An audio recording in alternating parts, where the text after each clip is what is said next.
Hai sobat, gimana kabar kalian? Semoga disehatkan selalu dan banyak rezekinya, amin. Jangan lupa untuk berlangganan. Dengan Anda berlangganan, Anda menjadi orang pertama di channel ini yang memiliki hak istimewa. Pada kesempatan kali ini, Sabta Novel akan melanjutkan Tales of Herding Gods episode 1056-1060. Jika kalian penasaran, yuk mari, kita masuk ke alur ceritanya.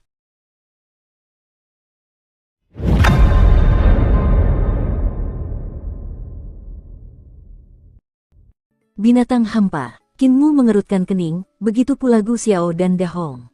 Kinmu telah menerima seluruh kebijaksanaan dan pengetahuan para ahli penciptaan dari roh leluhur dunia roh leluhur.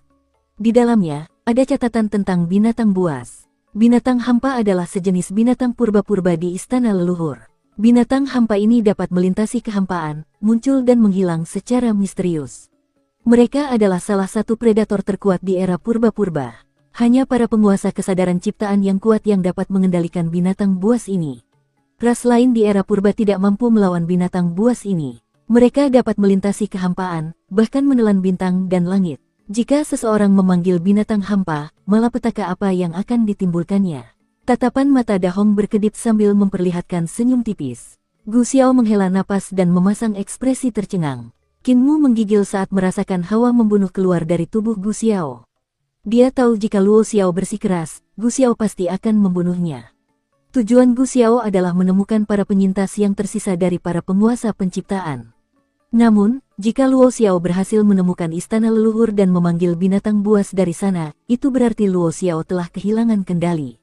Pada saat itu, membunuh Luo Xiao akan menjadi pilihan terbaik. Tiba-tiba, Kinmu berkata dengan ekspresi tenang, "Saudara Luo, apakah ada cara untuk memeriksa apakah ini adalah istana leluhur para penguasa penciptaan tanpa memanggil binatang buas? Saya mendengar bahwa binatang buas sulit dikendalikan dan ditundukkan dan mereka melahap segalanya. Jika Anda tidak dapat mengendalikannya, bukankah kita akan membawa bencana ke dunia?" Selama ini, dia ingin melindungi Luo Xiao dan melihat apakah dia mampu mengubah sejarah. Ini adalah upaya lain untuk menyelamatkannya. Jika Luo Xiao keluar dari kekosongan besar tanpa bertemu Kinmu, dia pasti sudah lama mati dan tidak akan bisa kembali ke kekosongan besar dengan 3 ramalan itu. Kinmu telah berusaha keras untuk melindungi kehidupan penguasa penciptaan ini. Dia harus memenuhi bagian sejarah ini. Luo Xiao ragu-ragu dan memikirkannya dengan saksama. Kemudian wajahnya memerah.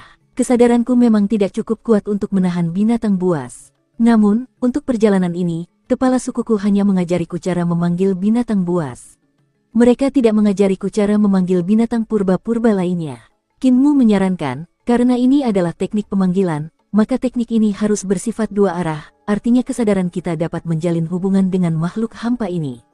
Meskipun kita dapat memanggil mereka, kita juga dapat mengandalkan hubungan ini untuk menentukan lokasi mereka. Luo Xiao tampak bingung, namun, Da Hong dan Gu Xiao dapat mengerti. Da Hong bertanya, "Pemanggilan terbalik." Kinmu mengangguk. Kesadaran akan terbentuk melalui indera binatang hampa. Oleh karena itu, kita dapat merasakan satu sama lain. Dalam hal itu, kesadaran dapat menjalankan seni ilahi kesadaran di kepala binatang buas ini. Oleh karena itu, menyiapkan pemanggilan terbalik bukanlah hal yang sepenuhnya mustahil. Luo Xiao akhirnya mengerti setelah mendengar penjelasannya, tetapi dia ragu-ragu. Tidak ada seni ilahi kesadaran seperti itu di antara ras kita. Oleh karena itu, kita perlu menciptakannya. Kinmu bisa merasakan bahwa niat membunuh dari tubuh Gu Xiao berangsur-angsur menghilang, dan dia diam-diam merasa lega. Dia tersenyum dan berkata, "Kamu harus tahu bahwa kesadaranku tidak kalah dengan milikmu, dan memodifikasi seni ilahi adalah keahlianku. Mengapa kamu tidak memberikan teknik pemanggilan binatang hampa kepadaku, dan aku akan mengatur pemanggilan terbalik?" Pada saat itu, dia tiba-tiba merasakan niat membunuh samar-samar terpancar dari tubuh Da Hong. Kinmu terkejut. Niat membunuh dari tubuh Da Hong tidak ditujukan pada Luo Xiao, tetapi padanya. Jelas, perkataannya telah memicu Da Hong untuk mengembangkan niat membunuh terhadapnya. Dia berhasil menepis niat membunuh Gu Xiao terhadap Luo Xiao tetapi telah membangkitkan niat membunuh Da Hong terhadap dirinya sendiri. Mungkin penampilanku terlalu baik. Kinmu mengedipkan matanya dan berpikir, "Aku bilang aku bisa memodifikasi pemanggilan kesadaran para ahli penciptaan, membentuk pemanggilan terbalik. Aku yakin dia tidak pernah memikirkannya sebelumnya. Aku terlihat lebih pintar darinya, membuatnya takut. Karena itu, dia ingin membunuhku. Aku harus bertindak sedikit bodoh." Kesadaran Luo Xiao bergetar, mentransfer teknik pemanggilan binatang buas ke dalam kepala Qinmu. Dia berkata, "Saudaramu, cobalah." Qinmu melirik Dahong, yang tersenyum tipis dan menyemangatinya, berkata, "Saudaramu, jangan ragu untuk mencobanya." Qinmu menatap Gu Xiao dan berkata, "Saat aku mencoba pemanggilan terbalik ini, mungkin ada bahaya yang tidak terduga. Kakak Gu, kau harus memastikan keselamatanku." Gu Xiao melirik Dahong dan tersenyum samar. "Yang mulia surgawimu terkenal karena membangun jalan melalui seni ilahi, dan aku juga ingin menyaksikan pencapaian yang mulia surgawimu dalam seni-seni ilahi. Jangan khawatir, kita berdua adalah ras manusia dan bersaudara. Aku tidak akan membiarkanmu menghadapi bahaya apapun." Qinmu menghela napas lega. Dahong terkekeh dan memeluk dirinya sendiri dengan tangan di lengan bajunya. Gu Xiao juga tertawa saat ia mengambil sebuah kikir kecil entah dari mana dan mulai mengikir kukunya. Luo Xiao merasa suasananya agak aneh. Namun, dia tidak dapat memastikan penyebabnya. Qinmu mempelajari teknik pemanggilan binatang buas Void beberapa kali dan segera memahami prinsipnya. Bagaimanapun, ia telah menerima pengetahuan dan kebijaksanaan dari para ahli penciptaan, jadi memahami teknik kesadaran mereka bukanlah tugas yang sulit baginya. Dia mendekonstruksi teknik pemanggilan Void Beast dan memadukannya dengan rune Grid Dao generasi selanjutnya. Setelah beberapa waktu, dia menciptakan teknik pemanggilan baru dari ini. Dia kemudian menggunakan aljabar untuk mendekonstruksi teknik pemanggilan yang berevolusi dengan rune Grid Dao, membangun teknik pemanggilan baru secara terbalik. Akhirnya, dia menyelesaikan semuanya. Dia meluruskan punggungnya dan pergi ke altar pengorbanan yang diambil Luo Xiao. Dia kemudian dengan hati-hati memeriksa struktur altar tersebut. Qinmu menghela napas panjang dan segera mulai mengubah altar pengorbanan. Gu Xiao, Dahong, dan Luo Xiao berjalan mendekat untuk melihatnya sibuk mengukir formasi rune di altar. Mereka memeriksanya secara mendetail dan menyadari bahwa mereka tidak dapat memahami formasi rune yang digunakan oleh Qinmu. Beberapa formasi rune berisi rune lintas era yang diciptakan oleh Qinmu menggunakan Dao generasi selanjutnya untuk mendekonstruksi kesadaran, sementara beberapa diciptakan olehnya menggunakan kesadaran untuk mendekonstruksi Dao generasi selanjutnya. Selain itu, ada banyak rune Dao besar pasca celestial di dalam formasi tersebut. Mereka sama sekali tidak mengerti setelah melihat semuanya. Qinmu menyiapkan meja peleburan dan mulai memproduksi komponen senjata dewa. Ia kemudian meminta naga kilin untuk memodifikasi altar pengorbanan dengan komponen tersebut. Naga kilin tidak memerlukan bimbingan apapun darinya dan memasang komponen senjata suci ke altar pengorbanan. Yang mulia surgawimu, yang mendirikan jalan melalui seni ilahi, memang sangat terkenal. Dahong dan Gu Xiao tidak dapat menahan diri untuk tidak memuji dalam hati mereka. Bahkan tunggangannya ahli dalam jalur, keterampilan, dan seni ilahi, dan bakatnya sama sekali tidak bisa dianggap remeh. Qinmu menempa lebih banyak lagi komponen senjata dewa dan menggabungkan semuanya menjadi sebuah altar pengorbanan yang lebih kecil, dan menaruhnya di samping altar pengorbanan yang sudah ada. Struktur altar pengorbanan besar dan kecil merupakan gambaran terbalik satu sama lain. Qinmu pindah ke altar pengorbanan yang lebih besar, sambil menyapukan pandangannya ke wajah semua orang. "Semuanya, saat berada di altar pengorbanan ini, aku akan mengerahkan formasiku, dan kita bisa mencoba memasuki istana leluhur. Aku telah meletakkan jenis rune lain di altar pengorbanan lainnya. Istana leluhur telah disegel, dan aku tidak dapat menghancurkan segel itu dengan kekuatanku sendiri. Oleh karena itu, aku memiliki altar pengorbanan kedua. Kita dapat menggunakan teknik pemanggilan terbalik untuk memanggil kita kembali dari istana leluhur. Rangkaian rune kedua ini mengharuskan aku untuk mengerahkannya. Apakah semua orang mengerti maksudku?" Dahong terkekeh dan berkata, "Saudaramu sudah memikirkan semuanya." "Aku mengerti." Gu Xiao mengangguk dan berkata, "Aku juga mengerti." Qinmu menghela napas lega. Berdasarkan perkataan mereka berdua, hidupnya bisa dibilang aman. Setidaknya mereka tidak akan membunuhnya sebelum meninggalkan istana leluhur. Kereta harta karun naga langit juga tiba di altar pengorbanan. 6 naga langit, naga kilin, dan Yaner semuanya hadir. Yaner menjaga lentera yang diberikan Wei Suifeng kepada mereka. Qinmu mengeluarkan teriakan pelan dan mengeksekusi teknik pemanggilan Void Beast. Rune yang tak terhitung jumlahnya di altar pengorbanan langsung meledak, berubah menjadi sinar cahaya yang tak terbatas. Sinar cahaya perlahan naik dan berkumpul di jantung alisnya. Tiba-tiba, seberkas cahaya melesat keluar dari jantung alis Qinmu, menembus kehampaan. Kekosongan itu sedikit bergetar. Seketika, Qinmu merasakan makhluk-makhluk raksasa di kehampaan itu, satu demi satu. Mereka terasa sangat buas dan penuh dengan nafsu berdarah. Dia memilih bentuk kehidupan yang kuat dan menyerangnya dengan kesadarannya. Weng. Dia merasakan getaran lembut yang beriak. Dia merasa telah menjalin hubungan samar dengan makhluk hidup yang kuat itu. Di altar pengorbanan, mata Qin Mu kosong, tetapi tangannya menari-nari. Komponen senjata dewa yang dipasang di sekitar altar pengorbanan tiba-tiba menjadi sangat terang. Jejak yang ditempatkan Qin Mu pada rune ini tampak seolah-olah hidup, berenang di atas komponen senjata dewa seperti ular. Pilar-pilar cahaya melesat ke langit, dan di atas kepala mereka membentuk gambar altar pengorbanan yang tampaknya terbuat dari rune. Kemudian altar itu jatuh ke dalam kehampaan. Ledakan. Semua orang di altar pengorbanan mendengar getaran hebat itu. Tiba-tiba, seluruh altar pengorbanan terasa seperti ditarik oleh kekuatan dahsyat saat terbang menuju kehampaan. Pada saat itu, Qin Mu tiba-tiba melihat sebuah mata raksasa terbuka di kegelapan kehampaan, memperlihatkan bola mata aneh yang berguling-guling. Jenis mata ini, sepertinya aku pernah melihatnya di suatu tempat di alam paramita. Dia terkejut ketika dia berada di alam paramita, ketika para ahli penciptaan memanggil alam roh leluhur, dia melihat mata yang tampak seperti itu. Itu adalah penampakan yang terbentuk ketika alam roh leluhur muncul. Namun, yang tidak diketahui Qin Mu adalah, di alam kesadaran tertinggi di tanah kekosongan besar, bumi, gunung, sungai, dan langit semuanya memiliki mata yang sama. Hanya saja, pada saat itu, dia tidak menyadarinya. Namun, naga suci yang diciptakan melalui visualisasi telah melihat mata itu. Mungkinkah itu mata binatang hampa? Kalau begitu, dunia roh leluhur dibangun oleh binatang hampa.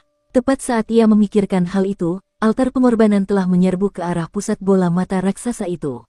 Langit tiba-tiba menjadi cerah.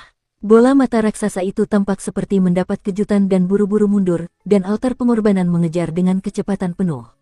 Pada saat berikutnya, getaran hebat datang beriak. Altar pengorbanan berhenti tiba-tiba, dan sinar cahaya yang tajam bersinar ke mata semua orang. Bola mata binatang purba muncul di samping altar pengorbanan. Pupil matanya menyempit saat fokus pada altar pengorbanan yang tiba-tiba muncul. Bahkan ketika pupilnya menyempit, itu masih jauh lebih besar dari altar. Semua orang di altar pengorbanan ingin melihat pemilik bola mata itu secara utuh. Akan tetapi, mereka tidak dapat melihat tubuhnya yang sebenarnya, karena bola mata itu menutupi separuh langit. Itu binatang hampa. Keringat dingin muncul di dahi Luo Xiao. Dia buru-buru membuka mata di tengah alisnya, dan kesadarannya melonjak ke mata itu. Dia berteriak, binatang buas itu melahap segalanya. Hati-hati, semuanya, aku akan mencoba menaklukkannya. Kesadarannya menyerbu ke dalam bola mata, dan bola mata raksasa itu mengeluarkan jeritan yang menyedihkan. Itu sangat menusuk, menyebabkan 6 naga surgawi, naga kilin, dan yaner berguling-guling di tanah kesakitan. Kultivasi kesadaran Qin Mu dan yang lainnya sangat tinggi dan tidak terluka oleh jeritan melengking bola mata. Namun, kesadaran naga kilin dan yaner tidak sekuat itu. Bola mata raksasa itu mundur, kelopak matanya terangkat ke atas seolah-olah berusaha menutupi mata itu. Yang mengerikan adalah di bawah kelopak mata itu ada mulut raksasa yang tampak seperti jurang, tanpa bibir. Kelihatannya seperti bola mata raksasa, tetapi ketika kelopak matanya terbuka ke atas, bola matanya berubah menjadi mulut. Qin Mu belum pernah bertemu makhluk aneh seperti itu sebelumnya. Mulut raksasa itu tampak seperti lubang hitam tanpa dasar. Kekuatan tarik yang mengerikan melonjak keluar saat lidah panjang melingkar dan mengangkat altar pengorbanan. Kekuatan tarik itu menahan orang-orang di altar pengorbanan, menarik semua orang ke dalam mulut yang dalam itu. Jangan panik, Luo Xiao berteriak, percayalah padaku. Kesadaranku pasti akan menaklukkan binatang hampa ini. Dia mengerahkan kesadarannya, mencoba mengendalikan binatang buas itu dengan sekuat tenaga. Qin Mu buru-buru menoleh ke belakang dan melihat bahwa mulut jurang itu tertutup. Qin Mu mengerahkan teknik 3 ramuan tubuh penguasa dan memobilisasi kesadaran tertinggi yang agung, menyerang binatang hampa itu dengannya. Tepat saat kesadarannya mulai tergerak, makhluk hampa itu tiba-tiba berhenti menelannya. Mulut yang dalam itu juga berhenti menutup saat lidah raksasa itu mengeluarkan altar pengorbanan dari mulutnya. Semua orang di altar pengorbanan tampak bingung. Qin Mu menarik kembali kesadarannya dan menghela napas lega. Luo Xiao menyeka keringat dingin di dahinya dan berkata dengan gembira, awalnya, kupikir kultivasiku tidak cukup dan tidak mampu menaklukkan binatang buas itu. Untungnya, pada saat-saat terakhir, kekuatan penuhku meledak dan berhasil mengalahkan binatang buas itu. Lidah yang luasnya tak terhitung banyaknya itu membentangkan dan meletakkan altar pengorbanan. Qin Mu menoleh ke belakang dan melihat bahwa makhluk hampa itu memiliki penampilan yang aneh. Di kepalanya terdapat deretan taji yang menyerupai punggung gunung. Taji-taji itu begitu besar sehingga tampak seperti deretan gunung tulang. Binatang hampa itu tampak seperti telah mengalami pertempuran yang tak terhitung jumlahnya. Banyak gunung tulang di tubuhnya yang patah, memperlihatkan tunggul-tunggul tulang yang tajam. Dia terbang dan menciptakan jarak di antara dirinya dan binatang hampa itu sehingga dia bisa melihat lebih jelas. Ia memiliki total 6 kaki. 2 kaki belakangnya berjongkok di antara gunung-gunung raksasa di belakangnya, sementara keempat kaki depannya menopang dirinya sendiri di atas tanah. Kepalanya melampaui gunung-gunung yang menjulang tinggi di istana leluhur dengan selisih yang sangat besar. Kepalanya bundar dengan mata raksasa di tengahnya. Hanya ada satu mata yang menutupi seluruh wajah.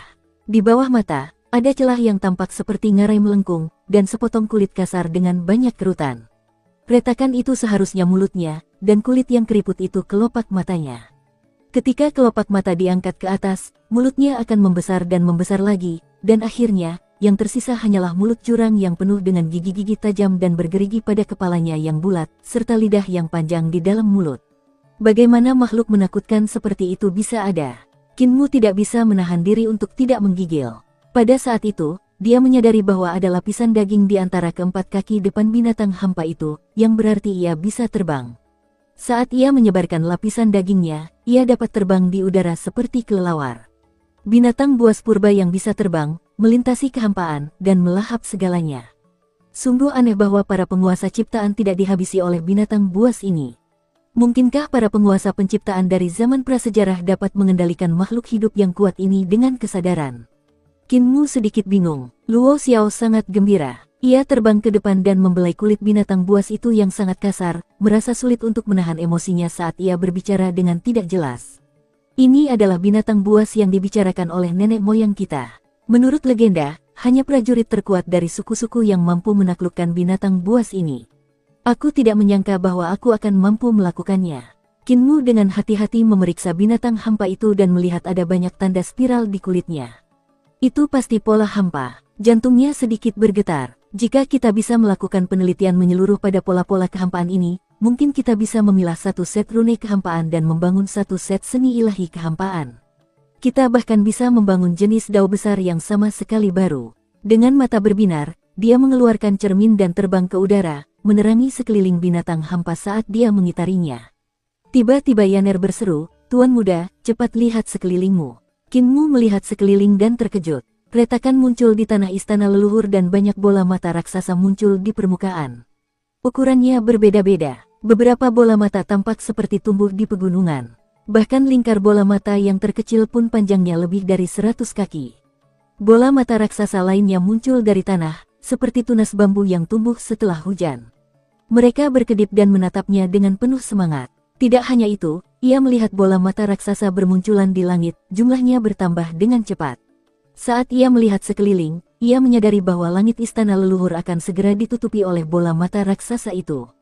Kinmu merasakan hawa dingin di tulang belakangnya, tetapi dia tidak dapat menahan diri untuk tidak menyalin pola kehampaan dari binatang hampa yang telah ditangkap Luo Xiao. Dia kemudian dengan cepat terbang kembali ke altar pengorbanan dan berkata dengan tergesa-gesa, kemungkinan besar tidak ada binatang buas lain di istana leluhur karena semuanya telah dimakan oleh binatang hampa. Berbahaya untuk tetap berada di sini. Kita harus segera pergi. Luo Xiao buru-buru berkata, aku masih harus menghubungi para leluhur istana leluhur. Kita tunggu saja. Da Hong tersenyum tipis dan berkata, kakakmu, apakah kamu tidak penasaran dengan tambang batu Dewa Primordium Agung di istana leluhur? Aku ingin pergi ke sana dan melihatnya. Kudengar Kaisar Surgawi lahir dari telur yang dipanen dari tambang itu. Kakak Gu Xiao, apakah kamu juga tidak penasaran? Kinmu meliriknya. Gu Xiao berkata dengan jelas, kudengar batu asal mula Primordium Agung milik Kaisar Agung juga berasal dari tambang itu. Tentu saja, aku juga penasaran. Perjalanan kita akan sia-sia jika kita tidak mengunjungi tambang itu. Keduanya berdiri di ujung berlawanan dari altar pengorbanan, saling menatap. Keringat dingin muncul di kepala Kinmu. Dia melangkah mundur saat kesadarannya berdesir. Yaner, bersiaplah untuk memadamkan lentera kapan saja. Yaner buru-buru menurunkan lentera yang tergantung di kereta harta karun. Dia terbang dan mendarat di bahu Kinmu, sambil berkata ke telinganya, Tuan muda, hari masih siang, jadi jika kita memadamkan lentera, saya khawatir kita tidak akan bisa kembali ke kapal hantu. Kesadaran Kinmu bergetar. Dulu aku adalah putra Yudu dan pangeran bumi kecil, jadi aku bisa menggelapkan langit lagi. Jika mereka bergerak, kau akan segera memadamkan lentera. Jika Dahong dan Gu Xiao bertarung, itu akan lebih berbahaya daripada binatang hampa. Dia punya beberapa kekhawatiran. Pengadilan leluhur jelas disegel bersama oleh para dewa kuno, dan mereka telah menggunakan sisi belakang Yudu, Suandu, Yuandu, langit surgawi, reruntuhan akhir, dan 4 kutub untuk menyegelnya.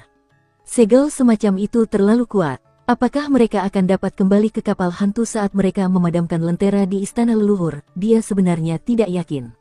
Saat Dahong dan Gu Xiao saling berhadapan, yang satu melipat tangannya, sedangkan yang lain mengikir kukunya dan menyunggingkan senyum yang membuat orang merasa nyaman. Rah, langit dan bumi berguncang hebat. Binatang-binatang raksasa perlahan-lahan melayang keluar dari tanah, muncul dari pegunungan, dan muncul di langit. Makhluk-makhluk yang luar biasa besarnya itu tampak tidak memiliki bentuk tetap dan dapat melintasi apapun. Keringat dingin di dahi Qin Mu semakin banyak. Dia berbisik, "Luo Xiao, apakah kamu berhasil melakukan kontak dengan kesadaran leluhurmu? Jika sudah selesai, kita harus segera pergi." Kesadaran Luo Xiao menembus lapisan kekosongan istana leluhur, mencari kesadaran leluhurnya. Ekspresinya kosong saat dia bergumam, "Tidak ada tanda-tanda kesadaran di sini." Tiba-tiba dia menjadi sangat putus asa dan terkekeh. "Saudaramu, aku tidak dapat menemukan kesadaran leluhurku di istana leluhur. Kemungkinan besar kesadaran mereka telah ditelan oleh binatang buas. Bagaimana aku bisa kembali dan menjelaskan hal ini kepada para kepala suku?" Dia duduk di tanah dalam keadaan linglung, mencoba menopang keyakinannya yang runtuh. Tidak ada hati Dao selama era para ahli penciptaan. Hati Dao hanya tercipta setelah sistem harta karun ilahi dan istana surgawi didirikan. Oleh karena itu, pengembangan kerangka berpikirnya di bawah standar, jauh di bawah Qin Mu dan yang lainnya. Lebih banyak makhluk hampa muncul. Para makhluk hampa di langit sudah mulai membuka lapisan daging mereka yang besar, yang bergoyang-goyang saat mereka terbang. Qin Mu tiba-tiba berteriak, "Tidak seorang pun akan bisa meninggalkan istana leluhur jika aku mati." Di altar pengorbanan, Gu Xiao dan Dahong saling memandang. Gu Xiao meregangkan tubuhnya dan tersenyum. "Karena kita berencana untuk pergi ke tambang, mengapa kita tidak pergi bersama? Bagaimana menurut saudara Hong?" Dahong terkekeh dan berkata, "Aku juga berpikiran sama." Qin Mu menarik Luo Xiao dan berteriak, "Kemungkinan besar, roh leluhur-leluhurmu tersembunyi di kehampaan yang lebih tinggi. Binatang buas kehampaan ini tidak dapat mencapai sana. Jangan salahkan dirimu sendiri. Kendalikan binatang buas kehampaanmu dan bawa kami keluar dari sini." Di tanah, binatang buas yang tak terhitung jumlahnya menerkam seperti banjir besar, mengepung mereka sepenuhnya. Luo Xiao membangkitkan semangatnya. "Benar, kultivasi roh leluhur-leluhurku jauh lebih kuat dari milikku. Mereka pasti telah menaruh kesadaran mereka di kekosongan yang lebih tinggi." Pasti begitu. Kekuatan sihir Qin Mu meledak, mengangkat altar pengorbanan saat naik ke udara dengan suara mendesing. Altar itu mendarat di kepala binatang hampa yang telah ditundukkan Luo Xiao, berlabuh di antara gunung-gunung tulang. Luo Xiao segera fokus mengendalikan binatang buas itu. Saat keenam kakinya melangkah maju, kecepatannya semakin cepat. Tiba-tiba, ia melompat keluar dari kehampaan tepat sebelum binatang buas lainnya menerkam mereka. Ruang di sekitarnya tiba-tiba menjadi aneh, dan tubuh Qin Mu dan yang lainnya di altar pengorbanan perlahan menjadi transparan. Qin Mu mengangkat telapak tangannya dan bisa melihat urat-urat dan serat otot di kulit. Di antara mereka, hanya tubuh jasmani Gu Xiao dan Dahong yang tidak mengalami perubahan apapun. Binatang buas itu melompat ke kehampaan pertama, menghindari serangan binatang buas lainnya. Pada saat itu, cakar tajam tiba-tiba muncul dari kehampaan, mencakar binatang buas itu dan orang-orang di altar pengorbanan. Cakar binatang hampa itu bersinar dengan sinar dingin yang hanya dimiliki oleh senjata dewa, mencabik-cabik kehampaan pertama saat ia menyapu. Luo Xiao buru-buru mengendalikan binatang buas itu untuk menghindari serangan itu. Cakar besarnya menyapu kepala mereka, meninggalkan deretan luka di kehampaan. Cakar-cakar dari binatang buas muncul di kehampaan, berayun liar. Saat Luo Xiao mengendalikan binatang buas kuno itu untuk pertama kalinya, dia tidak dapat menghindari serangan-serangan itu tepat waktu. Binatang buas itu mengeluarkan teriakan yang menusuk telinga, dan ada banyak luka di tubuhnya. Suara mendesing. Banyak binatang buas menerobos ke dalam kehampaan pertama, satu demi satu. Ada kegembiraan di mata mereka saat mereka menerkam mereka. Mereka mengangkat kelopak mata dan membuka mulut mereka yang besar. Mulut mereka memenuhi separuh kepala, mengecilkan pupil mata menjadi garis tipis. Luo Xiao dengan cepat mengendalikan binatang buas itu. Tiba-tiba, ia mengecilkan tubuhnya dan berhasil melarikan diri melalui perimeter binatang buas itu. Ia melompat lagi, memasuki kehampaan kedua. Di kekosongan kedua, semua orang bisa melihat tulang-tulang mereka. Mereka seperti udang transparan di lautan, organ-organ dalamnya terlihat jelas. Akan tetapi, makhluk-makhluk hampa lainnya telah memasuki kehampaan kedua dan menerjang. Binatang hampa dapat mengubah ukurannya, menjadi lebih besar atau lebih kecil, dan bersikap sangat elastis. Kinmu memancarkan kesadarannya, menuangkannya ke binatang hampa yang paling dekat dengan mereka saat ia mencoba mengendalikannya. Meskipun binatang hampa itu telah menyusut ukurannya, ia masih sangat besar. Ia langsung mengeluarkan jeritan yang menusuk telinga ketika diserang oleh kesadaran Kinmu. Tiba-tiba, Kinmu merasa pusing. Jeritan binatang buas itu mampu menembus kesadarannya dan mengganggu pikirannya, membuatnya terkejut. Jeritan itu bukanlah jeritan sungguhan. Saat makhluk hampa itu mendeteksi bahaya, ia akan menggunakan kesadarannya untuk menciptakan jeritan yang memekakkan telinga, menembus kesadaran musuh dan mengganggu gerakan mereka. Jelas, makhluk hampa telah belajar sesuatu dari pertempuran mereka dengan para penguasa penciptaan. Kesadaran tertinggi yang maha agung. Kesadaran Kinmu mengalami transformasi, berubah menjadi lapisan demi lapisan surga yang menghalangi jeritan binatang hampa. Setelah itu, ia menanamkan kesadaran agung tertingginya ke dalam pikirannya. Binatang hampa itu begitu kuat sehingga ia dapat menggunakan teriakannya untuk melawan kesadaran agung tertingginya, bahkan menyerang dan bertahan dengannya. Pertahanannya sangat tepat, dan Kinmu tidak dapat mengalahkan kesadarannya dalam waktu singkat. Pencapaian kesadaranku hampir sama dengan Luo Xiao. Bahkan jika dia lebih kuat dariku, dia tidak mungkin lebih kuat lagi. Aku memiliki kesadaran agung yang menyeluruh milik Kaisar Agung. Seni ilahi kesadaranku juga melampaui miliknya beberapa kali lipat. Bagaimana dia bisa menaklukkan binatang hampa itu dengan begitu cepat? Kinmu merasakan hawa dingin di tulang belakangnya. Luo Xiao telah menaklukkan binatang buas itu terlalu cepat. Mungkinkah bukan Luo Xiao yang menaklukkan binatang buas itu, tetapi orang lain? Luo Xiao mengendarai binatang buas itu dan melintasi kehampaan terus-menerus, melompat melalui kehampaan ketiga, keempat, dan kelima. Ketika mereka mencapai kehampaan keenam, semua orang pada dasarnya hanya dapat melihat roh primordial mereka. Mereka tidak dapat melihat tubuh jasmani mereka lagi. Satu-satunya perbedaan adalah bahwa mata di tengah alis Kinmu tidak berasimilasi dengan kekosongan. Mata itu tetap mengambang di depan roh primordialnya. Tentu saja, tubuh jasmani Gu Xiao dan Da Hong tidak mengalami perubahan apapun. Gu Xiao dan Da Hong memang Kaisar Langit dan Kaisar Agung. Kinmu tercengang. Di belakang, masih ada banyak binatang buas yang mengejar mereka. Beberapa binatang buas yang lebih muda tidak dapat menembus jauh ke dalam kehampaan dan terhalang di kehampaan kelima. Kinmu masih berusaha mengendalikan binatang hampa itu. Namun, binatang itu terus menggunakan suara burung gagak yang menusuk telinga untuk melawan kesadaran agungnya yang menyeluruh. Kinmu mengangkat alisnya. Orang yang mengendalikan binatang hampa itu bukanlah Luo Xiao, melainkan Kaisar Agung. Luo Xiao merasa sedikit tidak nyaman. Dia berteriak, jika kita terus masuk lebih dalam ke dalam kehampaan, tubuh jasmani dan roh primordial kita akan berasimilasi. Binatang buas itu melompat ke kehampaan keenam. Di altar pengorbanan, Kinmu, Yaner, dan yang lainnya segera merasakan bahwa roh primordial dan tubuh jasmani mereka berasimilasi dengan kehampaan. Satu-satunya hal yang dapat menahan asimilasi kehampaan adalah kesadaran. Kinmu terus bertarung dengan binatang buas itu dengan kesadarannya, mencoba melihat apakah ia bisa mengendalikannya. Ia juga bisa merasakan tubuh jasmani dan roh primordialnya berasimilasi dengan kehampaan.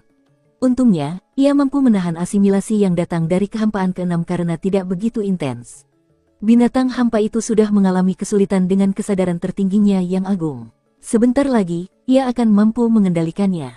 Luo Xiao mengendalikan binatang buas itu dan melompat ke kehampaan ketujuh, dengan banyak binatang buas mengejar di belakangnya. Semua tubuh jasmani mereka mulai kesulitan mengatasinya. Pada saat itu, Kinmu akhirnya menguasai binatang hampa itu. Dia dengan cepat menarik kembali kesadarannya, menggunakannya untuk melahap naga kilin, Yaner, dan 6 naga surgawi. Tekanan pada mereka sangat berkurang. Luo Xiao mengendalikan binatang buas itu untuk terus menembus kehampaan, melintasinya tanpa henti. Kinmu tidak membiarkan binatang buas yang telah dijinakkannya mengikutinya, sehingga binatang buas itu malah melarikan diri kembali ke dalam kehampaan. Dia memanfaatkan mata binatang hampa itu untuk mengamati dunia istana leluhur. Di bawah kendalinya, binatang hampa itu berlari kencang tanpa henti saat terbang di udara, menggali tanah, dan menyelam ke laut. Dia mengamati geografi istana leluhur. Namun, semakin banyak yang dia lihat, semakin dia merasa takut. Tidak ada makhluk hidup lain di istana leluhur. Mereka semua dimusnahkan, hanya menyisakan binatang hampa yang tak terhitung jumlahnya. Tempat itu sangat sunyi, tanpa ada makhluk hidup lain. Bahkan tidak ada sedikit pun tanaman hijau. Yang ada hanya sisa-sisa medan perang berskala besar, kota-kota terbengkalai milik para penguasa penciptaan, dan daerah-daerah suku yang kumuh dengan tulang-tulang berserakan di mana-mana. Kelompok mereka mungkin satu-satunya bentuk kehidupan yang telah memasuki dunia istana leluhur selama bertahun-tahun yang tak terhitung jumlahnya. Pada saat itu, Kinmu, melalui mata binatang hampa, melihat sentuhan warna hijau. Itu adalah tambang yang membentang ribuan mil. Di dalamnya, ada tanaman dan bunga yang diselimuti cahaya warna-warni yang aneh. Kinmu mengendalikan binatang buas itu dan tiba di depan tambang. Tiba-tiba binatang itu berhenti bergerak. Tidak peduli seberapa keras dia mendesaknya, binatang raksasa itu tidak mau memasuki tambang. Pada saat itu, Kinmu memperhatikan bahwa ada tumpukan tulang binatang buas yang tak terhitung jumlahnya di sekitar tambang. Dia melihat ke depan dan melihat pemandangan yang lebih menakutkan. Di bawah tanaman di tambang, ada banyak kerangka putih yang tengkoraknya tertanam dengan batu ilahi primordium agung. Kinmu terkejut. Saat tatapannya menembus lebih dalam, banyak raksasa kerangka muncul di matanya. Ada 8 dari mereka, raksasa yang hanya tersisa tulang dan diselimuti cahaya. Mereka berdiri di hutan, postur mereka tampak seolah-olah mereka sedang berjalan maju. Di pundak mereka ada peti mati emas besar. Mereka tampak seperti telah mati dalam perjalanan ke kedalaman tambang. Itu adalah 8 dewa kuno. Hati Kinmu bergetar. Aku penasaran, siapakah yang ada di dalam peti mati emas itu? Tiba-tiba, ia merasa tubuhnya ditarik ke atas dengan tajam, yang merupakan ilusi optik yang disebabkan oleh masuknya ia ke dalam kekosongan yang lebih dalam. Luo Xiao mengendalikan binatang buas itu dan membawa mereka ke dalam kehampaan ke-19. Di sana, Kinmu kesulitan mengendalikan binatang buasnya sendiri. Binatang buas itu terbebas dari kesadarannya, dan ia menggelengkan kepalanya yang besar. Saat ia melihat ke dalam tambang, teror muncul di matanya. Ia buru-buru lari dan dengan cepat menghilang tanpa jejak. Di kekosongan ke-19, binatang buas yang mengejar mereka menghentikan pengejaran mereka. Sebaliknya, mereka melihat ke dalam kekosongan ke-18, meraung pelan. Luo Xiao menghela napas lega. Binatang-binatang hampa ini tidak bisa masuk ke sini. Sepertinya kita berhasil melarikan diri. Bagaimana kabar semua orang? Apakah semuanya baik-baik saja? Kinmu mengerahkan kesadarannya untuk melawan asimilasi yang datang dari kehampaan ke-19 sementara pada saat yang sama masih memberikan perlindungan kepada Yaner, Naga Kilin, dan yang lainnya. Tanpa perlindungannya, mereka tidak akan mampu melawan asimilasi kehampaan. Meski begitu, tubuh jasmani mereka tak lagi terlihat, dan roh primordial mereka berangsur-angsur kabur. Adapun Dahong dan Gu Xiao, tentu saja mereka aman dan sehat. Saudara Luo, binatang buas yang kau kuasai dapat memasuki tempat ini, jadi mengapa binatang buas lainnya tidak dapat memasuki kehampaan ke-19? Tanya Kinmu. Luo Xiao tercengang. Apakah makhluk hampa yang aku kendalikan terlalu kuat? Makhluk terkuat di antara makhluk hampa ini. Saya khawatir begitu. Wajah Kinmu berubah drastis saat dia melihat kekosongan ke-19. Ada cahaya putih di mana-mana, yang berbentuk seperti bola. Mereka tampak seperti telur yang tingginya 100 kaki, duduk dengan rapi di kekosongan. Kekosongan ke-19 dari istana leluhur ternyata memiliki jutaan telur putih, bahkan mungkin lebih banyak lagi. Telur-telur itu memancarkan cahaya putih, dan mereka samar-samar dapat melihat mata besar di setiap telur, serta tubuh kurus dan halus yang melingkar di dalamnya. Naga Kilin buru-buru berkata, Master Sekte, telur-telur ini. Kinmu merendahkan suaranya. Ini pasti telur-telur binatang buas. Tempat ini seharusnya menjadi sarang bagi keturunannya. Itulah sebabnya binatang buas dewasa itu tidak berani mengejar setelah kita masuk ke tempat ini. Sepertinya mereka takut kita akan menghancurkan keturunan mereka. Master Sekte, yang ingin aku tanyakan adalah, siapa yang menghasilkan telur-telur yang tersusun rapi ini? Tanya Naga Kilin. Kinmu merasakan hawa dingin di hatinya. Naga Kilin telah mengajukan pertanyaan penting. Binatang buas hampa lainnya tidak berani melangkah ke kehampaan ke-19, jadi siapa yang datang ke kehampaan ke-19 untuk bertelur begitu banyak? Tepat saat dia berpikir sampai di sana, tiba-tiba, ke arah belakang kehampaan ke-19, terasa seolah-olah sebuah ngarai besar terbelah perlahan-lahan ketika sebuah mata yang tak terbayangkan besarnya muncul dan menutupi seluruh kehampaan ke-19. Ketika mata itu terbuka, semua orang langsung merasakan kekosongan itu terbalik. Pemilik mata itu terlalu besar. Hanya dengan membuka mata itu, kekosongan ke-19 dari istana leluhur telah terbalik. Ibu binatang Void, Dahong mendongak dan bergumam sambil menatap mata yang sangat besar itu. Lari, Luo Xiao meraung saat seluruh kesadarannya meledak dan menyerbu ke dalam pikiran binatang buas yang telah ditaklukkannya. Binatang hampa itu diguncang oleh ibu binatang hampa. Ia berbaring dan takut untuk bergerak. Luo Xiao sangat marah dan hendak mengerahkan kesadarannya lagi. Tiba-tiba, binatang buas itu berdiri dan melompat dari kehampaan ke-19 ke kehampaan ke-18. Ia terbang di udara seolah-olah sedang terbang, menyerbu ke arah luar kehampaan. Di kekosongan ke-19, induk binatang kehampaan raksasa akhirnya terbangun. Suaranya yang sangat melengking menusuk dari kedalaman kekosongan. Kesadaran Luo Xiao tiba-tiba terganggu. Binatang kehampaannya tampak seperti sedang mabuk, terhuyung-huyung ke kiri dan ke kanan. Bahkan kesadaran Qinmu pun runtuh, tidak mampu melindungi Yaner dan yang lainnya. Untungnya, teriakan ibu makhluk hampa itu mengguncang makhluk hampa lainnya hingga linglung, menyelamatkan nyawa mereka. Teriakan induk binatang buas itu mereda. Luo Xiao segera mengusir binatang buas itu dan menyerbu ke arah luar. Sulit untuk memasuki kehampaan, tetapi lebih mudah untuk melarikan diri. Binatang buas itu berlari kencang tanpa henti, melarikan diri ke arah luar. Tiba-tiba, Qinmu menoleh ke belakang dan melihat sebuah cakar besar yang menutupi separuh langit menyapu mereka. Saya tidak bisa mati. Qinmu tiba-tiba berteriak, jika aku mati, tidak ada seorang pun yang bisa meninggalkan tempat ini. Luo Xiao tidak mengerti apa maksudnya. Tepat saat suara Qinmu jatuh, cakar induk binatang buas yang besar itu tampaknya telah menabrak penghalang tak terlihat, dan cakar itu terlempar dari lintasan aslinya, berayun ke udara kosong di atas mereka. Lapisan-lapisan kehampaan terkoyak dengan dahsyat, tampak sangat mengerikan. Jika seseorang melihat ke atas di istana leluhur, mereka akan melihat melalui 19 kehampaan sekilas dan melihat ibu binatang kehampaan dengan jelas. Luo Xiao memanfaatkan kesempatan itu dan mengusir binatang buas itu keluar dengan sekuat tenaga sebelum kekosongan itu tertutup. Tiba-tiba, raungan binatang buas itu terdengar, dan binatang buas yang tak terhitung jumlahnya yang mengejar mereka tiba-tiba jatuh dari kedalaman kekosongan seperti hujan. Raungan ibu binatang buas mencapai telinga Qinmu dan yang lainnya di altar pengorbanan. Organ dalam hampir semua orang bergetar hebat hingga mengeluarkan darah dari lubang mereka. Kesadaran mereka bergetar hingga terasa seperti panci berisi pasta, dan sangat sulit bagi mereka untuk membeku. Binatang hampa di bawah altar pengorbanan itu terguncang hingga tubuh raksasanya mulai runtuh.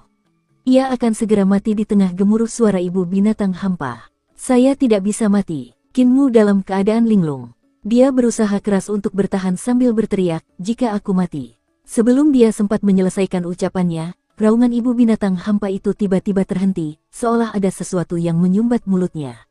Binatang hampa itu terlempar dan jatuh dari langit, bersama dengan altar pengorbanan dan orang-orang di atasnya.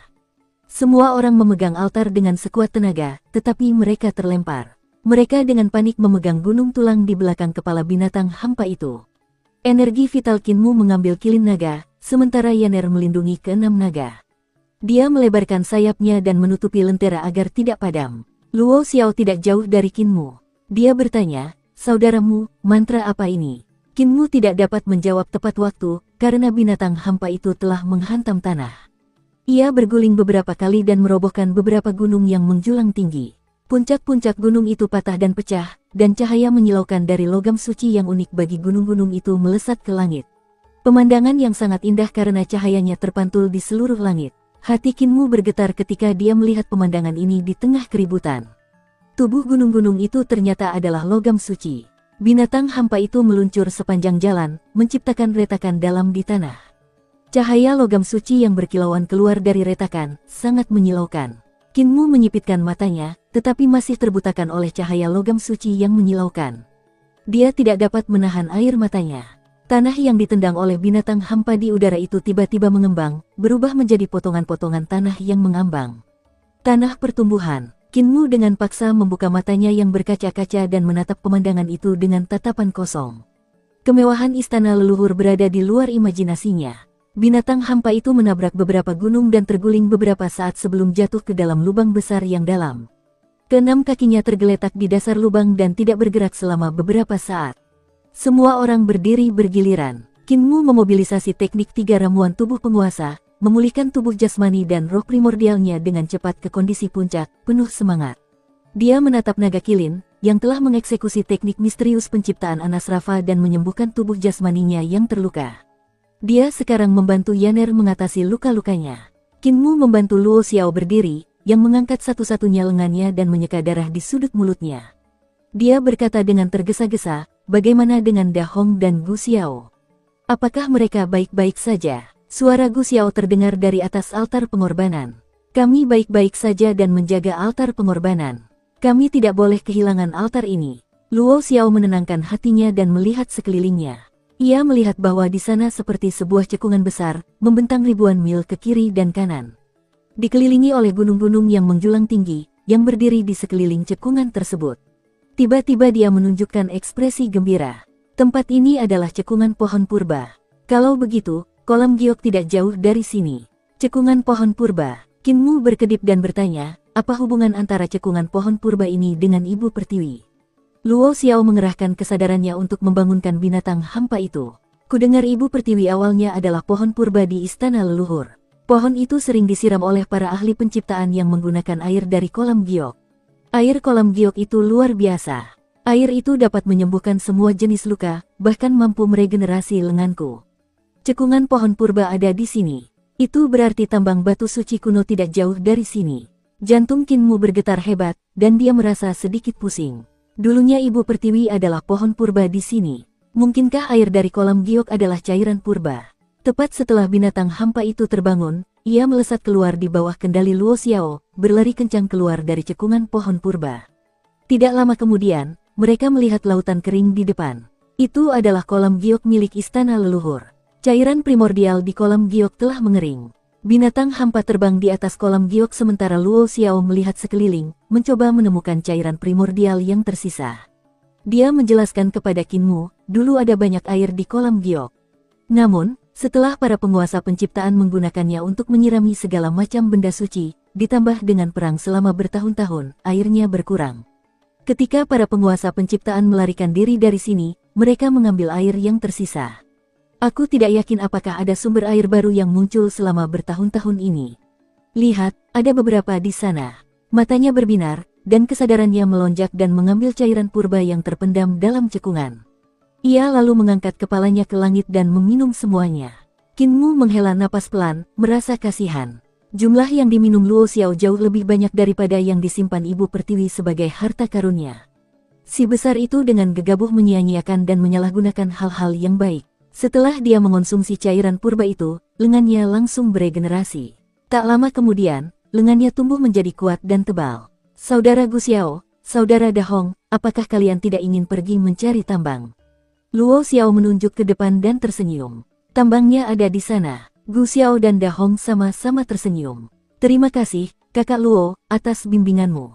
Luo Xiao tersenyum. Kita adalah saudara angkat, mengapa harus berdiri di atas upacara? Di depan mereka, warna-warna yang mempesona memenuhi udara seperti kabut. Ini adalah tambang yang dilihat Qin Mu saat ia mengendalikan binatang buasnya. Qin Mu merasa sedikit tidak nyaman. Jika Gu Xiao dan Da Hong memang kaisar langit dan kaisar agung kuno, kegigihan mereka untuk pergi ke sana akan sangat mencurigakan. Mereka mungkin saling mencurigai identitas masing-masing dalam hati, jadi mereka ingin datang ke sini untuk memverifikasi. Tatapan mata Qin Mu berkedip, dan kegelisahan di hatinya bertambah.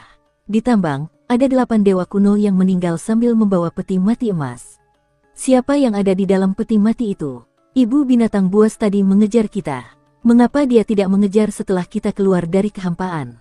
Keringat Qin Mu mengalir dari lehernya ke punggungnya. Juga, ada banyak binatang buas di istana leluhur. Mengapa mereka menghilang tanpa jejak? Mungkinkah Luo Xiao membawa mereka ke depan tambang? Binatang hampa itu berhenti dan tidak berani maju. Gu Xiao dan Da Hong turun dari altar pengorbanan. Mereka saling memandang tetapi tidak mengatakan apa-apa. Luo Xiao sangat gembira. Ini adalah wilayah Ju Yuxi. Dia menemukan batu ilahi primordium agung pertama di sini. Baru saat itulah ras penguasa penciptaan muncul. Batu asal primordium agung juga ditemukan di sini. Kaisar Agung menggunakannya untuk mengalahkan 3 Raja Dewa, sehingga menjadi Kaisar Agung. Qin Mu melirik Gu Xiao dan Da Hong dan melihat mereka masih saling memandang dengan senyum di wajah mereka. Mereka sepertinya tidak mendengar Luo Xiao. Luo Xiao tercengang saat melihat tambang batu ilahi primordium agung. Dia lalu berteriak, mengapa ada 8 dewa kuno di sini? Mengapa mereka membawa peti mati? Tepat setelah dia berbicara, dia tiba-tiba tertawa. Mengapa aku menanyakan semua ini padamu? Kau seharusnya tidak tahu. Mungkin kita bisa. Da Hong terkekeh dan berkata, kakak Gu Xiao, apakah kamu setuju? Gu Xiao tidak setuju atau tidak setuju. Sebaliknya, dia berkata dengan jelas, sebuah peti mati yang dibawa oleh 8 dewa kuno. Rupanya, mereka bermaksud menguburkan orang yang sangat penting. Da Hong tertawa dingin. Mungkin mereka sedang mengubur sepotong sejarah yang tidak ingin diketahui siapapun, sejarah yang kotor dan tercela. Gu Xiao memberi tanda terima kasih. Da Hong menyarankan, karena kita sudah di sini, sebaiknya kita lihat saja siapa yang ada di dalam peti mati itu. Luo Xiao segera berkata, tambang ini sangat kuno, sangat berbahaya, bahkan bagi seorang ahli penciptaan. Mereka adalah satu-satunya yang bisa memasuki tambang ini, dan sebagian besar yang masuk tewas. Lihatlah 8 dewa kuno ini. Qin Mu menarik lengan bajunya dan berkata, Saudara Luo, bukan hak kami untuk memutuskan apakah akan masuk atau tidak. Luo Xiao sedikit tertegun dan tidak mengerti kata-katanya. Qin Mu mengikuti Gu Xiao dan Da Hong yang berjalan di depan dan berbisik, apakah kalian tidak bisa mengatakannya? Memberitahu apa? Luo Xiao sama sekali tidak mengerti. Kau, naga kilin berjalan ke sisinya dan menggelengkan kepalanya. Kau sangat konyol. Luo Xiao sangat bingung. Dia menyusul dan berkata, ini tempat yang sangat berbahaya, dan kita tidak bisa masuk begitu saja. Sebaiknya aku yang memimpin jalan. Qin Mu menghalanginya dan tersenyum. Berbahaya? Dari apa? Luo Xiao sedikit tercengang. Anehnya, setelah mereka memasuki tambang batu ilahi primordium agung, mereka tidak menemui bahaya yang dikabarkan.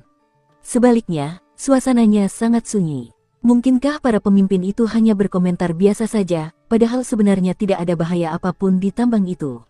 Ia bingung. Gu Xiao dan Da Hong berjalan berdampingan. Kereta harta karun naga langit mengikuti mereka di belakang. Yaner berdiri di kereta harta karun itu sambil membawa lentera, menerangi jalan mereka. Da Hong menoleh dan tersenyum. Saudaramu, Saudara Luo, tolong tetaplah dekat. Qin Mu tidak punya pilihan selain mengejarnya. Luo Xiao ragu-ragu dan berkata, aku masih ingin melihat apakah ada arwah leluhurku di kedalaman kehampaan. Gu Xiao menoleh dan tersenyum. Kekosongan ke-19 dijaga oleh ibu binatang buas, dan kesadaranmu tidak mampu menembus kekosongan ke-19. Kakak Luo, tidak perlu tidak sabar. Luo Xiao memikirkannya dan yakin bahwa ini pastilah masalahnya. Ibu binatang buas itu kuat dan perkasa. Ketika kesadarannya mencapai kehampaan ke-19, kesadarannya akan terdeteksi olehnya dan dikonsumsi. Di sekeliling mereka, sinar cahaya berkelana di antara rerumputan dan pepohonan. Luo Xiao melihat sekeliling dan bergumam, aneh, tempat ini persis seperti yang digambarkan para kepala suku, tetapi mengapa tidak berbahaya? Tempat ini adalah tambang batu ilahi primordium agung. Ketika kesadaran di tambang bertemu dengan pikiran orang-orang, itu akan berubah menjadi ilusi satu demi satu. Bahkan para ahli penciptaan yang paling kuat pun mungkin akan jatuh cinta padanya. Tatapan mata Qin Mu tertuju pada punggung 2 orang yang berjalan di depan. Ia mengingatkannya, mungkin ada makhluk kuat yang dapat menekan tambang. Luo Xiao tercengang. Tatapannya tertuju pada peti emas di depannya saat dia berkata dengan sungguh-sungguh, maksudmu, orang di dalam peti emas itu begitu kuat sehingga dia bisa menekan tambang.